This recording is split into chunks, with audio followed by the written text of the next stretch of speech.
Now at 3 starts now with a breaking news alert. And we begin with breaking news. Brand new letters out today showing what role the city of Cleveland may have played to try and stop the Browns Brook Park project because of its proximity to Cleveland Hopkins Airport. Thanks for joining us now at 3. I'm Nicole Versansky. 19 data journalist Dan DeRose joining us now. So on Friday, we learned that ODOT not going to sign off on the stadium because of its height, 58 feet, right? I believe it's over. 58 feet over that limit. And so the question becomes, well, who got involved in this and who potentially would have tried to get ODOT to make this ruling? Because remember, the FAA heard these same concerns, but looked at it, they studied it, and they said, ultimately, the FAA signed off on it. But ultimately, it's ODOT, the Ohio Department of Transportation, that has the final say. Well, today, we get these two brand new letters, and they are sent by the city of Cleveland. The city of Cleveland has an office called the Department of Port Control.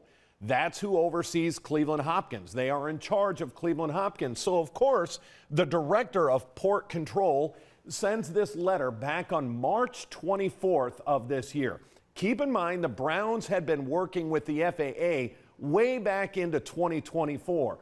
So when the city clearly finds out that the Browns are working with the FAA, here's this letter on March 24th. It is sent to the Federal Aviation Administration, the FAA, to their Southwest Regional Office Obstruction Evaluation Group. Ultimately, that's what we're talking about. Is the dome an obstruction to the to Cleveland Hopkins? In the letter, it talks, and it gets really, there's a lot of jargon here, but it talks about that 57.58 feet that it is above. And it is telling the FAA, because of this obstruction, and we have to worry about Cleveland Hopkins, we don't think that this project should move forward.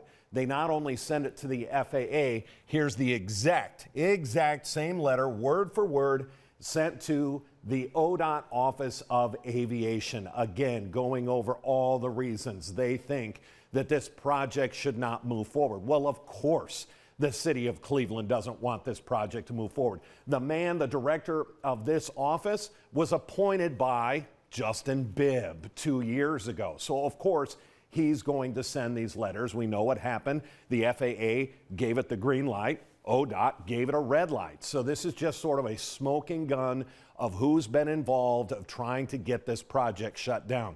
Coming up at 4, I'm going to show you yet a third letter and why the timing of it is very, very interesting. All right, Dan, thank you. And this is just the latest development in the Stadium Showdown saga. Remember, 19 News has a digital show completely dedicated to all things related to the Brook Park project and beyond. Be sure to check out our Stadium Showdown. We have new episodes every Friday at 6:30 p.m. on 19 News Plus.